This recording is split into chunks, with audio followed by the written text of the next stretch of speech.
Thankful to the Prime Minister, Sri Rajiv Gandhi, Sri Narasimha Rao, Chairman of the Indira Gandhi Award Advisory Committee, for giving me this Indira Gandhi Award for National Integration for 1985. Men like me who follow the spiritual life do not generally accept awards. We have a great saying in Manu, the great Manusmriti, and I always go by that wonderful teaching. Sammanat Brahmano Nityam Udvijeta. A spiritual seeker must run away from all honor and name and praise. But in this case, I gladly accepted because of two great factors.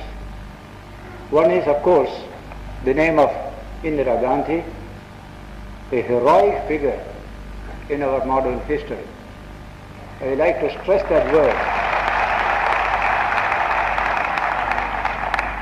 I have seen her in power. I have seen her outside power. But that spirit of heroic mind, that spirit which he had missed in so many centuries, we found in this feminine body.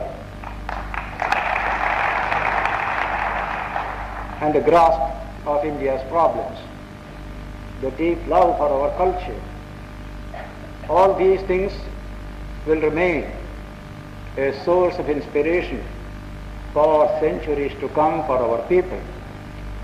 And then the award refers to national integration, the most cherished objective of our nation building today.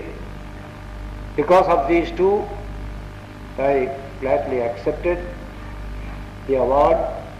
I know I go around India so often, there are numbers of people, numbers of institutions who are working for national integration silently. If I accept the award today, I accept it on behalf of all of them. So many. For I do go around India all over, and I have seen first-class people with no communal feeling, with tremendous love for the nation, working silently for building up this great democracy of ours. This award, I do not know what to do with so much money. I have never earned money, but I do spend a lot of money, crores and crores, for the good of the people. So this money will go to the Ramakrishna Mission's work for the tribals in Bastar district, Madhya Pradesh. National integration has been a subject which we have been discussing and trying to tackle for all these several decades. But it looks as if it is like 4 feet forward and 5 feet backward. We have not been able to imagine from here the hunger and thirst in people in all parts of the world, even to hear a few words about the great teachings of the sages of this great country.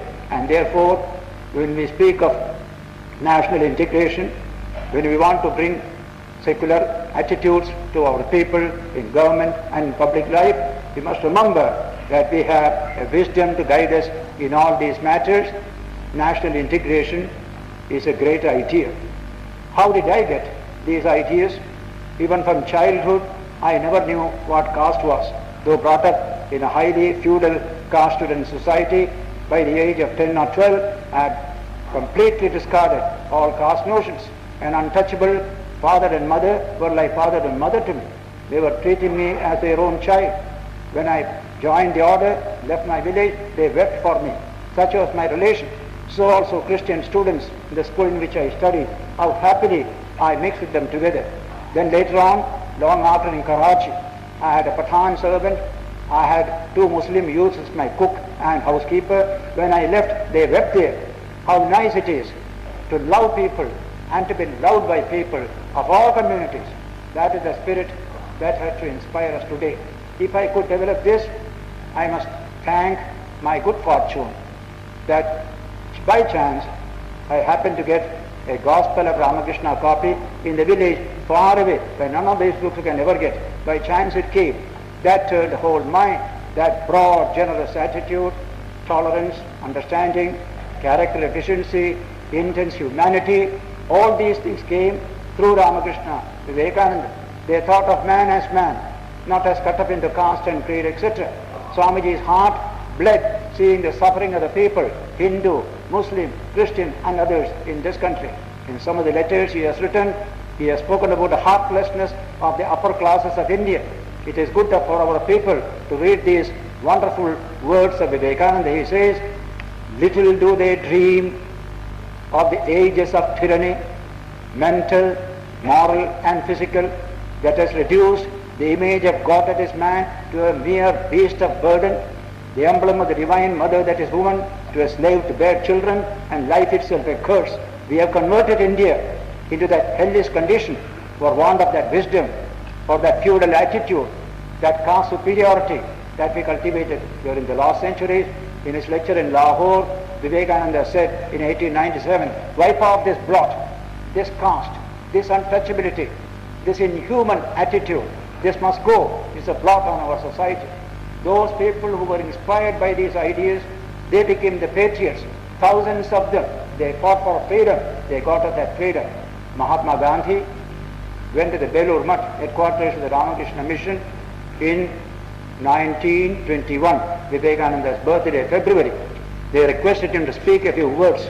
Those words are marvelous. He says, I have read Vivekananda's works thoroughly, and I can assure you the love that I had for India became thousandfold after reading Vivekananda literature. What else do we need today? A little more love for our people, love for the country. Why is there corruption? Why is there malpractice? There is no human feeling. There is no human concern. Love of money can destroy all values. And today all values are gone away because we want only money, nothing else. What we need today is a big heart that feels for people. In the literature of Vivekananda, you get plenty of these ideas. Feel for the people, feel for the people. They have been dying of thirst even though water was flowing by. We have treated them like this. This modern period of Indian history, Swamiji said, is specially meant to bring up every section of the Indian population. Tribals, forest people, scheduled castes, Hindu, Muslim, Christian, all will come forward. This country belongs to all. This spirit Swamiji has injected into his literature. That's why it's the literature of strength, literature of unity, literature of infinite compassion. Rama Roland, in his Life of Vivekananda, refers to this literature in such wonderful language. Mind you, he was a Frenchman. Our Indians have felt tremendously when they heard Vivekananda's words. Far away France, he could feel the spirit of Vivekananda, and he wrote in his Life of Vivekananda, Vivekananda's words are great music. They are like Beethoven's symphonies. They are like the stirring rhythms of the march of Handel choruses. I cannot touch these words of Vivekananda separated from me in books of 30 years distance without getting a thrill through my body as of an electric shock. And what shocks and transports must have been produced when in burning words they issued from the lips of the hero.